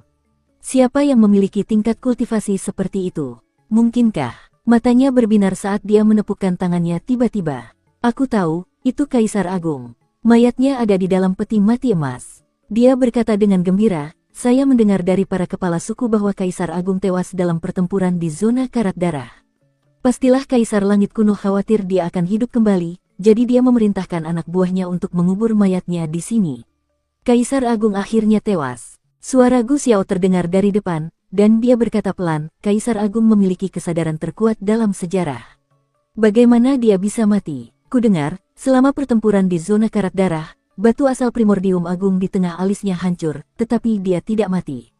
Setelah itu, dia menjadi anjing liar yang menyedihkan, bersembunyi dari satu tempat ke tempat lain dalam keadaan cemas. Da Hong tertawa. Saya juga mendengar bahwa Kaisar Langit mengalahkan Kaisar Agung dengan cara yang tidak terhormat. Orang yang menghancurkan batu asal primordium agung bukanlah Kaisar Langit, melainkan istri Kaisar Agung, Raja Ilahi Gong Yun. Selain itu, Kaisar Langit membakar jembatannya setelah menyeberanginya. Dia membunuh Raja Ilahi Gong Yun setelah mengalahkan Kaisar Agung untuk menjaga citranya. Luo Xiao mengedipkan matanya dan tersenyum. Kedua saudaraku, dari mana kalian mendengar semua ini? Bahkan aku, seorang ahli penciptaan, tidak menyadari hal ini. Para tetua dan kepala desaku belum pernah menyebutkan hal ini sebelumnya. Keduanya tidak menjawab tetapi terus berjalan maju. Luo Xiao curiga. Setelah waktu yang lama, mereka akhirnya tiba di samping mayat 8 dewa kuno. Mereka melayang di udara dan tiba di sisi peti mati emas. Gu Xiao dan Dahong keduanya menatap peti mati emas itu dengan tatapan samar, tetapi mereka tidak mengatakan apa-apa. Qinmu dan Luo Xiao berjalan mendekat, sementara naga kilin mengikutinya dari belakang. Yaner tetap berdiri di atas kereta, sambil membawa lenteranya. Dahong tersenyum tipis. Kaisar Langit Kuno membanggakan bahwa dia adalah orang yang adil dan benar. Namun, dia memanfaatkan istri Kaisar Agung, Gong Yun. Dia pasti telah menjanjikan banyak hal kepadanya, seperti kelangsungan hidup rakyatnya. Namun, untuk mempertahankan reputasinya, dia harus membunuh Gong Yun. Bukan hanya dia juga harus menyingkirkan 8 dewa kuno yang mengirimkan peti mati ke sini. Dia mengangkat kepalanya dan menatap Gu Xiao dengan sinis. Tambang batu ilahi primordium agung adalah cara terbaik untuk membunuh 8 dewa kuno ini. Kaisar surgawi awalnya adalah telur dari tambang ini, jadi dia mengerti betapa mengerikannya tambang ini. Ketika dia memerintahkan 8 dewa kuno untuk membawa peti mati ke sini, dia sebenarnya menggunakan kekuatan tambang untuk membunuh orang dalam ini. Gu Xiao memberikan suara tanda terima dan berkata dengan jelas, "Saya mendengar bahwa Kaisar Agung itu kejam dan bengis." Dia khawatir bahwa para penguasa penciptaan akan melahirkan Kaisar Agung lainnya dan dengan demikian memutuskan untuk membunuh sukunya dan suku Raja Ilahi Gong Yun, bahkan berencana untuk memusnahkan setiap penguasa penciptaan. Istrinya, Gong Yun, sangat patah hati sehingga dia berselingkuh dengan Kaisar Surgawi dan memiliki seorang putra. Pupil mata Dahong mengerut. Kaisar Agung memang dikhianati oleh Gong Yun. Namun, bahkan setelah dia menghancurkan batu asal primordium agungnya, dia tidak menyakitinya. Sebaliknya, Kaisar Langit mengkhianati Gong Yun dan membunuhnya. Pada saat itu, mereka berdua tidak peduli dengan Luo Xiao, Qinmu, dan yang lainnya. Jelas, mengingat bagaimana keadaan telah berkembang, mereka telah menentukan identitas masing-masing dan memutuskan untuk bertarung sampai mati. Luo Xiao tertegun. Dia menggelengkan kepalanya dan bertanya kepada Qinmu, apakah ras manusia dan ras iblis begitu kuno? Mereka tampaknya tahu tentang hal-hal yang terjadi selama era primordial kuno. Sudut mata Qinmu berkedut. Dia menahan keinginan untuk memukulnya dan membuatnya lebih pintar. Dahong dan Gu Xiao mengulurkan tangan mereka dan meraih peti mati, bersiap untuk membukanya. Qinmu mundur selangkah. Peti mati dibuka oleh keduanya. Namun, mereka tetap saling menatap, tidak ingin kehilangan ekspresi masing-masing. Qinmu menggertakkan giginya, tidak mampu menahan rasa penasaran di hatinya. Dia mengumpulkan keberaniannya dan mengintip ke dalam peti mati. Peti mati itu sangat besar, dan wanita di dalamnya adalah seorang raksasa. Dia berbaring di dalamnya dengan mata tertutup, seolah-olah dia sedang tidur. Mata di tengah alisnya telah digali oleh seseorang. Ada bercak merah gelap di dadanya, yang seharusnya menjadi luka fatal yang membunuhnya. Tanpa mata di tengah alisnya, kekuatan seni ilahi kesadarannya menjadi sangat lemah. Dia tewas di tangan seseorang yang dekat dengannya. Orang yang membunuhnya pasti memiliki hubungan dekat dengannya, sehingga mampu mencungkil matanya saat dia lengah, menyebabkan kekuatannya menurun drastis. Orang itu sangat baik padanya dan merawatnya setelah kematiannya. Dia mengenakan pakaian yang sangat indah, dengan mahkota burung phoenix di kepalanya, tampak seperti seorang permaisuri yang bermartabat. Ada sekuntum bunga di tangannya. Bahkan sekarang, bunga itu belum layu, dan masih dipegang erat di dadanya, tepat menutupi luka yang mematikan itu. Dahong terkekeh. Ketiga saudaraku, Kaisar Langit memang pantas mati. Benarkan? Qinmu merasakan hawa dingin di tulang belakangnya. Dia melangkah mundur dan terbatuk. Saudara Luo, ayo kita cari arwah leluhurmu. Luo Xiao ingin melangkah maju. Aku belum pernah melihat Raja Dewa Gong Yun sebelumnya. Aku ingin melihatnya terlebih dahulu. Jangan. Qinmu sangat marah dan menyeretnya pergi. Luo Xiao ketakutan dan tertawa. Kakakmu, kamu adalah adik yang paling junior, tetapi kamu menceramahiku seolah-olah aku adalah anakmu. Jika kamu tidak ingin aku melihatnya, aku tidak akan melihatnya. Mengapa kamu harus bersikap begitu galak? Pada saat itu, suara Dahong terdengar. Kaisar Surgawi, hehe, atau haruskah aku memanggilmu Taichu? Saat itu, ketika aku menggalimu bersama batu asal primordium agung, aku mendeteksi makhluk hidup yang sangat kuat di dalam telur itu. Makhluk hidup yang lebih tua dari kita, para penguasa penciptaan. Luo Xiao tertegun. Tiba-tiba, dia menggigil beberapa kali, wajahnya menunjukkan ekspresi tidak percaya. Aku mendeteksi kekuatanmu, namun, saat itu belum waktunya bagimu untuk lahir. Jika kau terus berada di tambang batu ilahi Grand Primordium, cepat atau lambat, kau akan menyerap kekuatan tambang itu dan menjadi sangat kuat. Da Hong melanjutkan, saat itu, aku berpikir untuk meminjam tubuhmu, tetapi aku menahannya. Setelah mendapatkan batu asal, aku menjadi sombong, berpikir aku tidak punya alasan untuk takut padamu dan hanya bisa lebih kuat darimu. Karena itu, aku membesarkanmu seperti seorang putra. Agar kau bisa lahir, aku bahkan menyuruh manusia melakukan persembahan kurban untukmu. Dia terkekeh. Sayang sekali aku meremehkanmu. Gu Xiao berkata dengan jelas, kau meminta manusia untuk melakukan persembahan kurban untukku seperti menarik-narik pohon muda untuk membantunya tumbuh. Kau punya niat jahat dan ingin menggunakan kekuatan persembahan kurban untuk mengendalikanku, mempersiapkanku untuk menjadi senjatamu. Bagaimana mungkin aku tidak mengerti rencanamu? Ketika aku tumbuh di dalam telur, aku telah memahami berbagai aturan Dao besar, menyerap kekuatan Dao besar langit dan bumi. Aku terlahir dengan kecerdasan yang hebat. Namun, kau mengambil batu asal dan menghambat pertumbuhanku. Oleh karena itu, aku memanfaatkan kekuatan para ahli penciptaan untuk membantuku tumbuh, menyerap nutrisi yang diperlukan. Luo Xiao merasakan hawa dingin di tulang belakangnya. Dia mempercepat langkahnya saat berjalan menuju bagian luar tambang. Gu Xiao melanjutkan, Kaisar Agung, ini bukan tubuh aslimu, jadi seberapa kuatkah itu? Kau hanya meminjam tubuh iblis rendahan. Bahkan jika kau tahu tentang apa yang terjadi di masa lalu dan telah melihat Gong Yun, apa yang dapat kau lakukan? Itu cukup untuk membunuhmu. Da Hong berkata dengan jelas, bukankah kau menggunakan tubuh yang bereinkarnasi? Kau telah bereinkarnasi menjadi manusia. Agar dapat sering mengadakan pertemuan rahasia dengan Nyonya Yuanmu, kau telah mengatur untuk menjadi penguasa surgawi Sekte Selatan. Tubuh manusia milikmu ini, seberapa kuatkah itu? Gu Xiao berkata dengan acuh tak acuh, kalau begitu, apa yang kamu tunggu? Qinmu segera merasakan dua getaran mengerikan dari tambang, menyebabkan seseorang menggigil ketakutan. Dia buru-buru berteriak, aku tidak bisa membantu. Jika aku mati di sini, tidak ada seorang pun. Mengerti, suara Da Hong dan Gu Xiao terdengar bersamaan, berteriak dengan marah. Di belakang mereka, kedua getaran mengerikan itu sedikit mereda. Qinmu menghela napas lega dan buru-buru berkata, naga gendut, Yaner, naiklah ke kereta. Kakak Luo, kau juga. Setelah semua orang menaiki kereta, naga kilin mengayunkan cambuknya saat kereta harta karun naga surgawi melaju dengan kecepatan penuh ke arah luar tambang. Saat kereta harta karun naga surgawi keluar dari tambang, seni ilahi yang luar biasa ganas beriak.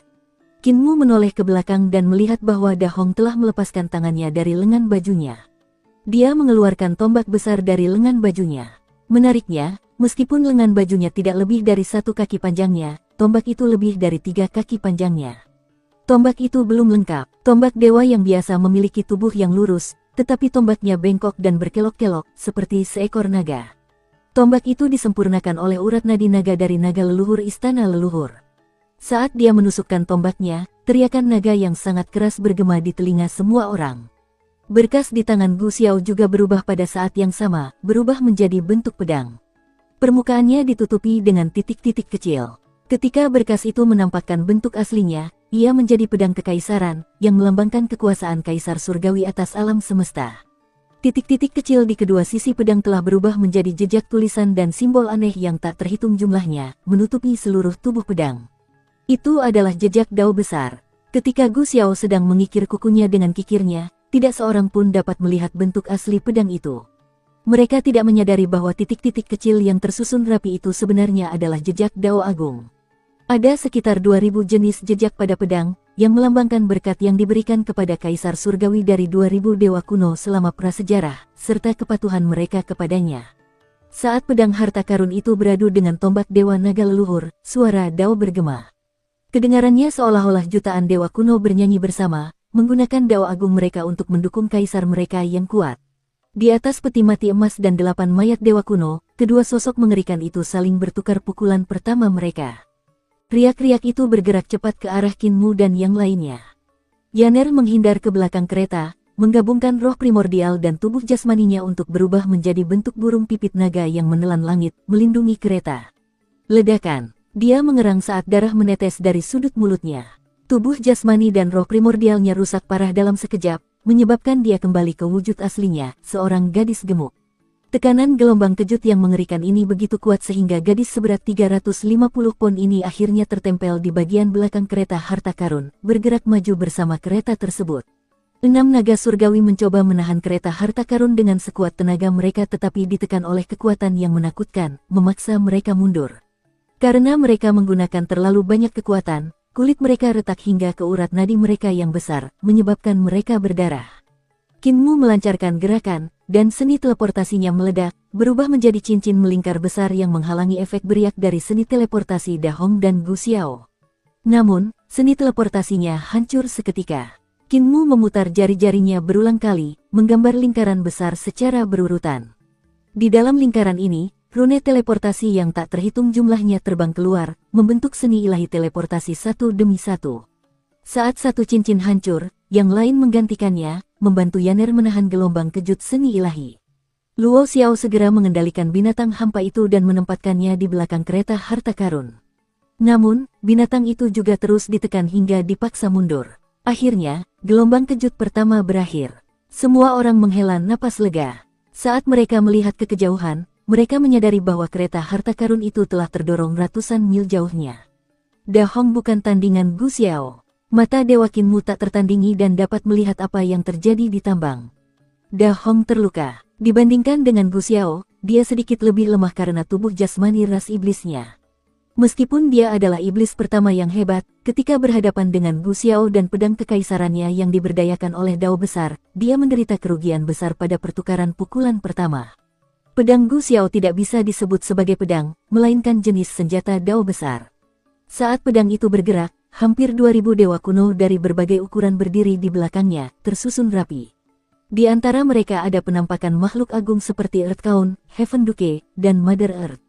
Aku telah mencarimu selama bertahun-tahun. Aku tidak dapat menenangkan hatiku saat kau masih hidup. Meskipun Gu Xiao berbicara dengan acuh tak acuh, cahaya pedangnya menakutkan, memaksa Da Hong untuk melebarkan kedua sayap di punggungnya dan terbang ke udara. Da Hong berkata dengan jelas, untuk memancingmu keluar, aku bersedia mengungkapkan lokasi istana leluhur dan bercanda dengan yang mulia surgawimu. Aku juga bisa menahan keinginan untuk mencari para penguasa penciptaan lainnya. Tujuanku ada di sini, untuk mempermalukan dan membunuhmu di depan Gong Yun. Kau benar-benar berpikir kau bisa mengalahkanku? Da Hong tertawa terbahak-bahak. Tiba-tiba, langit menjadi sangat cerah, dan seekor induk binatang buas yang sangat besar keluar dari lapisan demi lapisan kehampaan. Matanya seterang sejuta matahari. Generasi selanjutnya memandang Dao sebagai yang tertinggi dan visualisasi sebagai sesuatu yang menurun dan ketinggalan zaman. Kaisar Surgawi, aku tahu tubuh ini mungkin bukan tandinganmu, tidak dapat mengalahkan Dao apapun yang kau tarik keluar dari tubuhmu. Namun, di istana leluhur, kau bukan tandinganku. Suara Da Hong terdengar dari dalam tambang. Ibu binatang buas itu telah keluar dari kehampaan, tubuhnya semakin mengecil saat ia menyerbu ke arah tambang. Ibu makhluk hampa yang sangat kuat itu mengecilkan tubuhnya. Makhluk hampa itu dapat mengubah ukuran mereka sesuka hati. Mereka dapat menelan matahari dan bulan, dan mereka juga dapat menjadi sekecil biji sesawi. Begitu kuatnya hingga ia mengabaikan kekuatan tambang batu ilahi primordium agung, dan menyerang langsung ke dalam. Ibu binatang buas terkuat tunduk kepada penguasa penciptaan terkuat. Binatang buas di sini adalah keturunannya. Suara Da Hong mengandung kegembiraan sekaligus ejekan. Taichu, inilah mengapa aku memilih untuk bertarung denganmu di sini. Di luar tambang, Kinmu buru-buru melihat sekeliling. Mata besarnya memenuhi langit dan daratan. Mata itu muncul dari permukaan, dan setiap kali berkedip, sebuah lubang besar menuju jurang akan muncul. Mereka adalah binatang buas yang mengepung dan menjebak mereka. Di dalam tambang, tubuh Da Hong mendarat di tubuh ibu binatang hampa kecil saat ia bergegas membunuh Gu Xiao. Kekuatannya tumbuh secara eksponensial saat ibu binatang buas membawanya melalui kehampaan secara diam-diam. Kekuatannya juga kuat, cakarnya yang tajam dan lidahnya yang terbang seperti senjata surgawi. Mereka menangkis pedang kekaisaran Gu Xiao dan menjilatnya, dan salah satu jejak Dao Agung di pedang itu hilang. Yang mulia surgawimu, kalian tidak perlu pergi dengan terburu-buru. Suara Da Hong terdengar. Tunggu aku membunuh Gu Xiao dan mengambil tubuh istriku sebelum kita pergi bersama. Kakak Luo Xiao juga tidak boleh mati. Aku butuh dia untuk menemukan master penciptaan lainnya. Para makhluk hampa ini akan melindungi kalian. Luo Xiao jatuh terduduk di kursinya di kereta, tatapannya kosong dan tak bersemangat. Setelah beberapa saat, dia tersadar dan menatap Kinmu. Dia menunjukkan ekspresi memohon dan berbisik, "Saudaramu, bunuh aku. Aku tidak bisa membiarkan dia tahu di mana orang-orangku bersembunyi. Tolong bunuh aku dengan cepat. Itu tidak akan berguna bahkan jika dia membunuhmu. Kesadaran dan jiwamu akan tetap ada di sini. Aku bisa mencari informasi dari keduanya." Kesadaran Dahong terpancar ke dalam otaknya tanpa kendali. Luo Xiao linglung. Sekarang, dia tidak bisa mati bahkan jika dia menginginkannya. Kinmu menjadi bersemangat saat dia berkata, "Saudara Luo, sekarang tidak ada lagi ibu binatang hampa di kehampaan ke-19, kita dapat mencoba untuk menjalin hubungan dengan roh leluhurmu." Luo Xiao mencoba membangkitkan semangatnya, tetapi gagal. Ia berkata, "Bahkan jika kita menemukan mereka, apa yang bisa kita lakukan? Aku sudah mati. Aku harus mati agar tidak membawa malapetaka bagi para pemimpin. Bunuh aku, masih ada harapan." Kesadaran Kinmu berdenyut. "Aku membangun 2 altar pengorbanan. Satu di luar istana leluhur, sementara yang lain di dalam. Kita tidak perlu orang di dalam untuk pergi. Ini satu-satunya harapan kita. Selama kamu dapat terhubung dengan roh leluhurmu, aku dapat membuat koneksi dengan altar pengorbanan di luar istana leluhur dan membuat pemanggilan terbalik untuk mengeluarkan kita. Kamu harus bergegas." Harapan mengalir dari mata Luo Xiao lagi. Kinmu melihat tatapannya dan merasa tersentuh.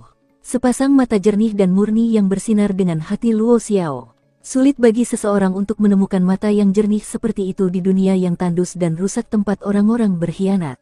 Para penguasa ciptaan yang meninggalkan istana leluhur menuju kekosongan besar hanya mengalami sedikit pengkhianatan di dunia, yang memungkinkan mereka untuk menjaga jiwa yang murni. Dengan demikian, mereka dapat percaya kepada orang lain dan berani mempercayakan hidup mereka kepada orang lain. Ini adalah master penciptaan Luo Xiao. Kinmu hanya pernah melihat mata seperti itu pada bayi. Bahkan jika mata Kinmu sejernih matanya, dia tahu bahwa dia bukanlah seseorang seperti Luo Xiao. Dia telah dilatih untuk menjadi licik oleh si bisu dan si cacat sejak dia masih muda dan telah diajari untuk menggunakan matanya yang murni dan naif untuk menyamarkan dirinya. Akan tetapi, saya masih harus memintanya mengambil kembali ketiga ramalan itu. Kinmu bertekad, ramalan melindungi para penguasa penciptaan di Great Void dan menyingkirkan tubuh jasmani Kaisar Agung. Ramalan memberi orang-orang di era Kaisar pendiri tempat tinggal dan tempat untuk membangun desa bebas kekhawatiran. Di masa depan, ramalan itu akan memungkinkannya menjadi penguasa penciptaan bayi suci juga. Dia harus memastikan bahwa Luo Xiao kembali ke Great Void hidup-hidup dengan 3 ramalan. Namun, Kinmu tahu bahwa ketika Luo Xiao melihat orang-orangnya, dia akan mati setelah mengucapkan 3 ramalan. Dia tidak tega melihat orang yang begitu suci mati, tetapi dia harus mati agar dapat memenuhi bagian sejarah itu. Di sekeliling mereka, banyak sekali binatang buas mengelilingi kereta untuk melindungi mereka dari gelombang mengerikan dari tambang. Luo Xiao membangkitkan kesadarannya, yang bergema melalui kekosongan. Semua kesadarannya mengalir melalui lapisan kekosongan dan langsung menuju ke titik tertinggi. Tak sedikit pun kesadaran yang tersisa di tubuhnya. Yang tersisa hanyalah keinginannya yang murni untuk menemukan roh leluhur istana leluhur. Kinmu mendesah pelan dan memanfaatkan kesadaran agung tertinggi untuk mendorong kesadarannya ke dalam kehampaan. Dalam hal seberapa besar kesadaran mereka, Kinmu tidak ada apa-apanya dibandingkan dengan Luo Xiao. Luo Xiao adalah seorang ahli dalam penciptaan dan memiliki bakat yang menakutkan dalam hal kesadaran. Dia adalah seorang master muda yang belum matang. Namun, setelah dia matang, kultivasinya akan berada di level 3 Raja Primordial. Meski demikian, dalam hal kualitas kesadaran, Kinmu jauh lebih baik. Kinmu menggunakan harta karun ilahi dan sistem istana surgawi dari generasi selanjutnya untuk meningkatkan teknik kultivasi kesadaran para master penciptaan. Selain itu, ia mempelajari kesadaran tertinggi Agung Kaisar Agung, yang memungkinkannya mencapai kesadaran berkualitas tinggi yang tidak dapat dikalahkan Luo Xiao. Kesadarannya mencapai kekosongan ke-19 dan ke-20 sebelum Luo Xiao meskipun diaktifkan kemudian, lalu terus naik ke atas. Kesadarannya mencapai tingkatan kehampaan yang lebih tinggi. Ia mendapati bahwa kehampaan itu kosong. Kesadaran para penguasa penciptaan istana leluhur telah ditelan oleh binatang buas kehampaan. Tak ada yang tersisa. Setiap lapisan kehampaan itu seperti itu. Selama era barbar itu, entah itu Kaisar Agung atau Kaisar Langit Kuno, semua orang ingin menghapus bagian kotor dari sejarah mereka. Setiap jejak para pencipta harus dihapuskan. Satu-satunya perbedaannya adalah Kaisar Langit Kuno adalah pemenangnya, sedangkan Kaisar Agung adalah pecundang. Kesadaran Kinmu telah mencapai kehampaan ke-28, dan kesadarannya sudah hampir habis saat itu. Sulit baginya untuk terus mendaki. Ketika kesadaran Luo Xiao mencapai kekosongan ke-23, semakin sulit baginya untuk melanjutkan. Kesadaran Tuan Muda Pencipta itu dipenuhi dengan kesedihan yang tak berujung. Yang tersisa hanyalah kesadarannya yang kosong dan hanyut dalam kekosongan. Sudah hilang, semuanya sudah hilang.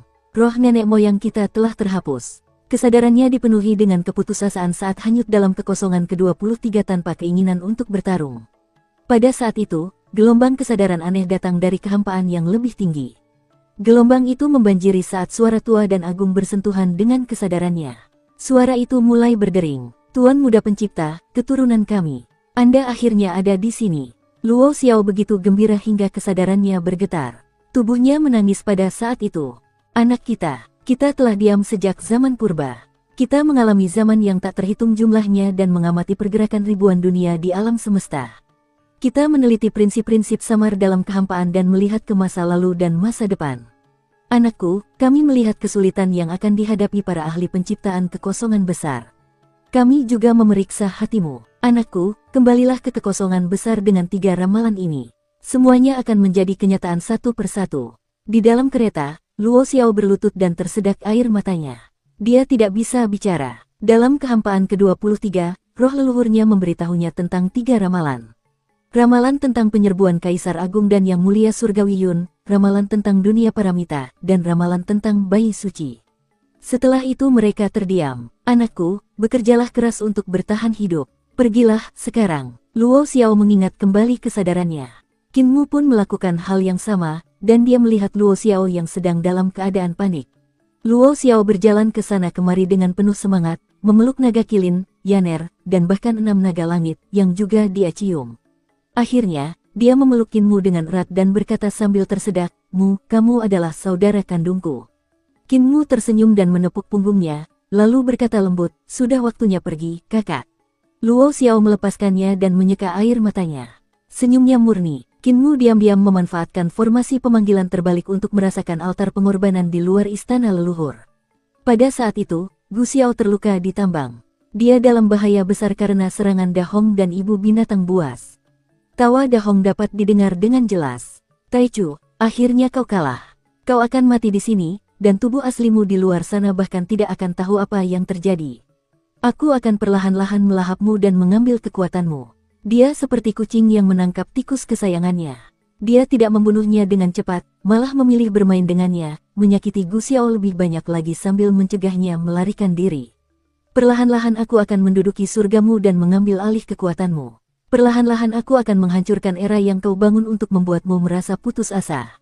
Kau tidak akan dapat menemukan musuh sejati dan akan mati dalam kesakitan yang tak berujung." Akhirnya, Gu Xiao berlutut di depan peti emas Gong Yun. Dia tidak bisa melawan lagi. Dahong berdiri di depannya, matanya memancarkan cahaya yang mempesona. Dia mengangkat dagu Gu Xiao dengan tombaknya sambil tertawa dan berkata, "Aku akan mengambil kesadaranmu dan dao agung di tubuhmu. Aku akan memahami segalanya tentangmu, sementara tubuhmu yang sebenarnya tidak akan pernah tahu bahwa aku mengintai di sekitarmu." Gu Xiao mengangkat kepalanya dengan susah payah dan tertawa. Giginya bernoda merah darah saat dia berkata, "Kaisar Agung, apakah Anda tahu di mana jiwa Gong Yun berada?" Pupil mata Dahong mengecil. "Itu ada padaku." Gu Xiao tertawa terbahak-bahak. "Aku membawa jiwanya. Meskipun aku membunuhnya, aku mencintainya, jadi aku memenjarakan jiwanya. Apakah kau ingin melihatnya?" Tombak di tangan Dahong bergetar saat dia berteriak serak, "Keluarkan jiwanya." Gu Xiao berusaha mengangkat tangannya dan mengambil liontin giok dari lehernya. Dia ingin menghancurkannya, tetapi dia tidak bisa. Cedera yang dialaminya terlalu parah dan waktunya sudah hampir habis. Dahong menggunakan tombaknya untuk mencungkil liontin itu. Jiwa seorang wanita terbang keluar dari liontin itu dan melayang menuju peti mati emas. Dahong dengan penuh perhatian mengamati jiwa wanita itu. Itu adalah istrinya, Raja Dewa Gong Yun, Nusin. Ia berjalan menuju peti emas. Di dalamnya, kekasih yang membuatnya terpesona perlahan membuka matanya. Tubuh Dahong bergetar. Ia mengulurkan telapak tangannya kepada wanita itu sambil tersenyum. Wanita itu memegang tangannya, dan mereka saling berpegangan tangan. Dahong menariknya keluar dan memeluk Raja Dewa yang telah bangkit. Mereka tidak dapat menahan tangis. "Nusin, istriku tercinta. Aku merindukanmu selama ini. Aku ingin bertemu denganmu lagi. Ada banyak hal yang ingin kubicarakan denganmu. Di belakangnya, Gu Xiao menampakkan senyum mengejek saat dia perlahan mengangkat pedang kekaisaran di tangannya dan mengarahkannya ke punggung Dahong. Sebuah tangan giok ramping memegang gagangnya dan menusuk langsung ke punggung Dahong. Wanita yang dipeluk Dahong melepaskannya saat dia berlutut di depan peti mati. Sang ibu binatang hampa melolong marah saat membuka mulutnya hendak menelan Raja Dewa Perempuan yang telah bangkit. Binatang buas. Dahong sangat marah. Darah menyembur keluar dari mulutnya, yang membuat ibu binatang buas itu semakin marah. Dia berteriak dengan marah, "Pergi!" Sang induk binatang buas mengeluarkan teriakan takut-takut saat ia melompat ke dalam kehampaan dan menghilang. Darah segar mengalir keluar dari mulut Dahong saat dia menatap istrinya yang cantik. Dia masih tersenyum saat berkata, "Nusin, aku mungkin telah mengkhianati semua orang dan rakyatku, tetapi aku tidak akan pernah mengkhianatimu atau mengubah perasaanku kepadamu." Wanita di dalam peti mati itu tidak berekspresi. Dia bangkit dan melangkahi kepalanya. Dia bergerak ke punggungnya dan memegang gagang pedang kekaisaran, menusukkannya ke dalam.